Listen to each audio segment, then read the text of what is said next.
Muy buenas noches. Mi nombre es Fernando Esparza Torres. Soy estudiante de la carrera de licenciatura en Derecho en la Universidad Virtual del Estado de Guanajuato. Mi número de matrícula es 2002-2073. Este es el reto número 5, que se refiere a la aplicación práctica de la norma a los contratos mercantiles internacionales, del módulo de sociedad y contratos mercantiles. Mi asesora es la licenciada Beatriz Soledad Sierra Espinosa. Y bueno, hablaremos en este video del caso que se refiere a dicho reto sobre la compra de algunos bienes de un hospital en España llamado Caminemos Juntos a un laboratorio en Nueva Zelanda llamado Collins & Phillips. El objeto de este contrato es la adquisición de una caja de material de uso quirúrgico, 10 camas de hospital, 5 máquinas de oxígeno y una caja de apósitos y benditas adhesivas que el laboratorio entregaría al hospital. Las negociaciones para llevar a cabo este contrato se hicieron a través de intercambios de correos electrónicos y el precio que se pactó para esta mercancía fue por la cantidad de 2 millones de pesos y culminó con la firma electrónica del contrato el día 30 de enero del año 2020. Se estableció como tiempo máximo de entrega de la mercancía 3 meses, es decir, febrero, marzo, abril. El 30 de abril debió haber sido entregada esta mercancía. Sin embargo, es hasta el mes de julio del año 2020 que llega la mercancía, sin establecer la fecha exacta de dicho mes, el día del mes. Vamos a suponer que pudo haber sido en el transcurso del mes de junio. Aún así, este ya trae 2 o 3 meses de retraso. Al llegar la mercancía y revisar lo que se está entregando, y en la revisión que hace el hospital, se encuentran las siguientes anotaciones. Se recibió una caja de material de uso quirúrgico, que es lo que se había pactado. Una caja de abatelenguas y aplicadores. 4 máquinas de oxígeno, faltando una. Y el embalaje de 3 de las 10 camas de hospital se encontraban en un estado defectuoso. De aquí, de este caso, vienen algunos planteamientos, algunas preguntas que debemos de contestar. El análisis de caso consiste en lo siguiente. Primera pregunta. ¿Qué tipo de contrato mercantil celebraron las partes en este contrato? Bueno, yo identifico que es un contrato de compra-venta. Estamos teniendo una operación de compra de bienes, de compra de mercadería, de mercancías, pero se da entre 2 empresas que se encuentran ubicadas en diferentes países. Por lo tanto, es un contrato de compra-venta internacional con arreglo a la Convención de las Naciones sobre los contratos de compra-venta internacional de mercaderías.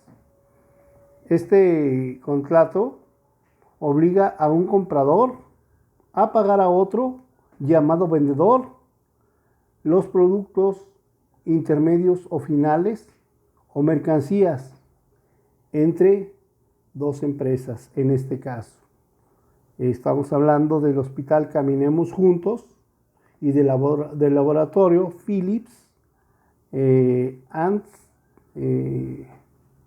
Collins, o Collins and Phillips, perdón. A un precio determinado. En este caso, Las empresas se encuentran establecidas en España y en Nueva Zelanda. Por lo tanto, se fundamenta en la Convención de Viena, a la cual no lo señala el planteamiento, pero están suscritos estos países y le da validez o certeza a esta operación contractual.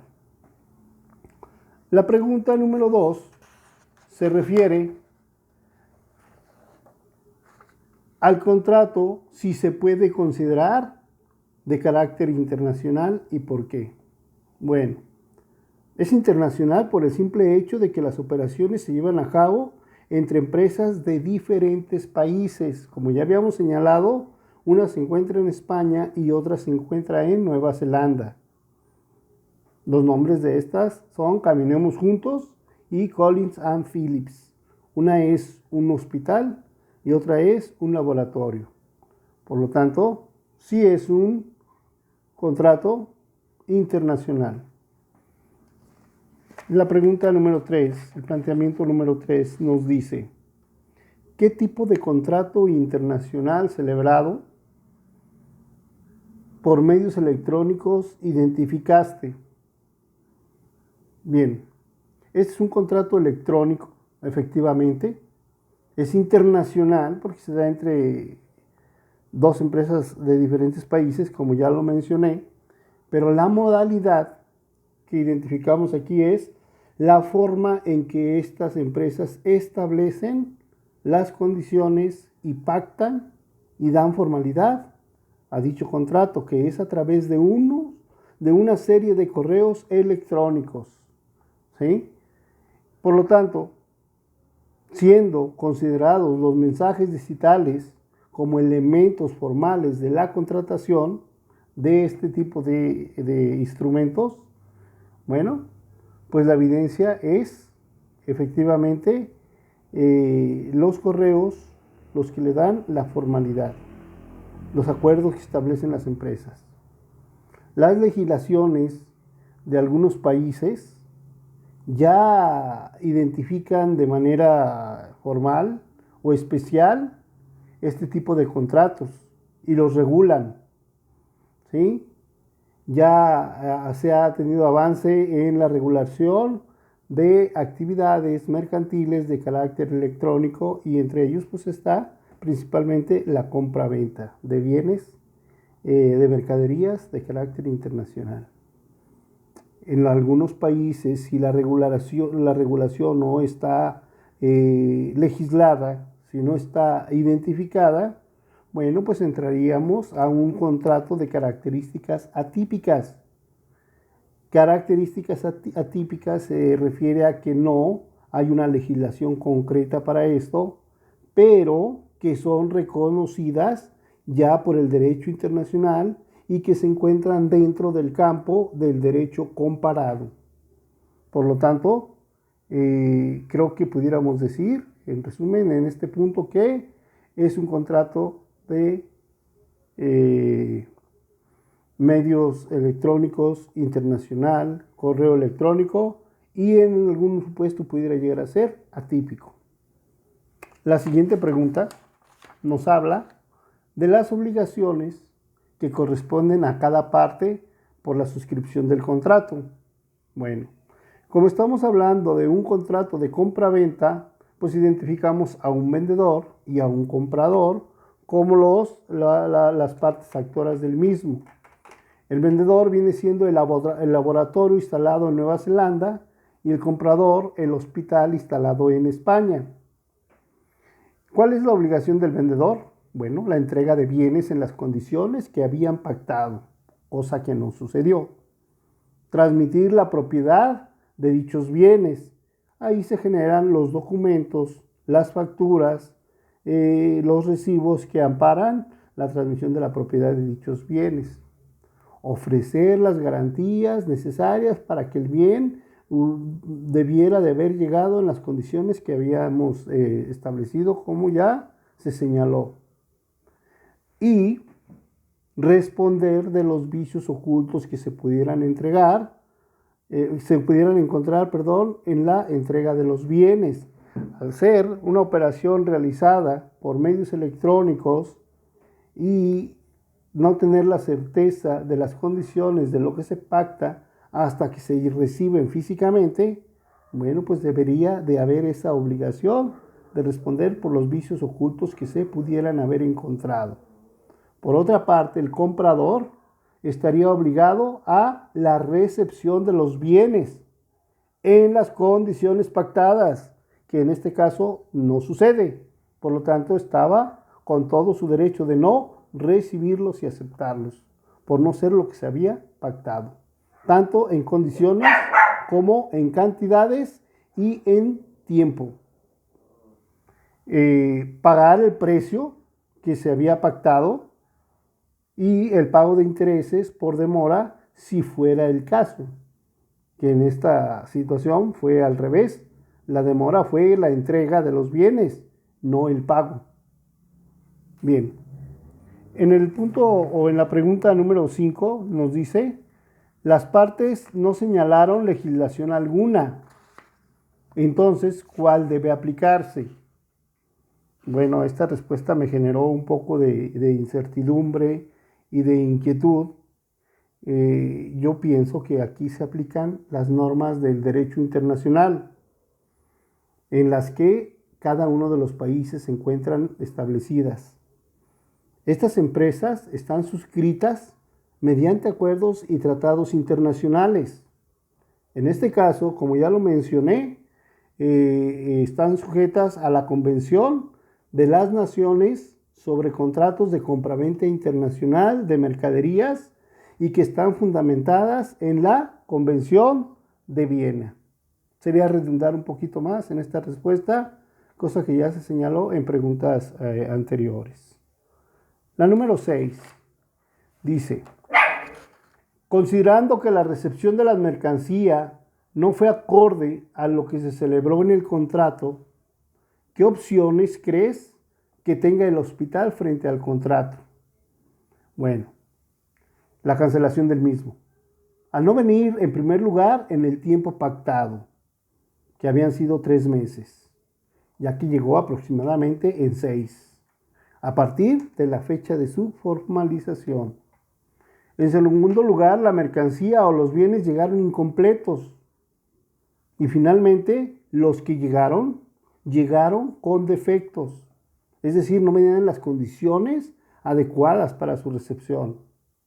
Todo esto daba lugar al incumplimiento del contrato por la parte compradora. Y la pregunta número 7 nos dice, ¿crees que procede la cancelación del contrato? Bueno, la pregunta 6 nos da los elementos suficientes para decir que sí, claro que sí procede. Existen elementos causales. Para ello, fundamentado en el artículo 29 de la Convención que ya hemos mencionado, que habla de la extinción del mismo, ya que el hospital puede alegar o argumentar en su favor dicha cancelación. Creo que es muy obvio, muy natural, y está en su derecho de no recibir la mercancía en las condiciones en las cuales le fueron entregadas. Y finalmente, a manera de conclusión, nos dice, ¿qué cláusulas se podrían aplicar a este contrato para evitar en un futuro conflictos? Bueno, a partir del texto que nos redacta el caso, no veo yo las causas por las cuales un contrato puede ser cancelado o rescindido. No veo tampoco las condiciones bajo las cuales se pacta la recepción de los bienes objeto del mismo. Como tercer punto, las excepciones que se deban de hacer o las situaciones que pudieran indicar el procedimiento a seguir cuando el producto se recibe de manera defectuosa.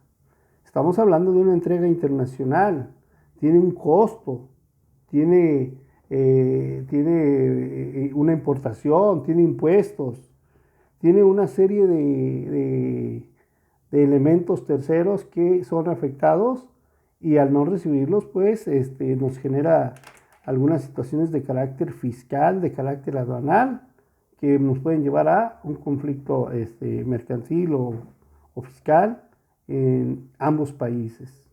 Sería muy interesante identificar esa cláusula para saber qué procede y a qué estamos sujetos, y agregarlo a las obligaciones tanto del comprador como del vendedor en estos supuestos. También sería establecer la fundamentación y los tribunales a los que quedan sujetos. Hay un planteamiento que nos dice a qué tribunales o a qué leyes o cómo van a estar regulados. Entonces, es importante identificar en qué tribunales, ante qué leyes podemos acudir en caso de alguna controversia. Y existirían algunas otras que podemos suponer que es un extracto del caso, y que si tuviéramos el caso detallado y completo, probablemente algunas de estas causales o algunas de estas cláusulas que estoy proponiendo deberían estar allí. Acordémonos que los contratos, para tener su validez, deben de tener ciertos elementos de existencia y validez, valga la redundancia, que van implícitos y que son algunos de los que aquí señalo. Bueno, quisiera profundizar más en el tema. Es muy extenso, es muy laborioso y el tiempo es corto. Agradezco su atención, sus comentarios y retroalimentación al presente trabajo, y quedo a sus órdenes para cualquier aclaración al respecto. Buen día. Muchas gracias, maestra, por todas las aportaciones y todo el apoyo que recibí de parte de usted en este curso.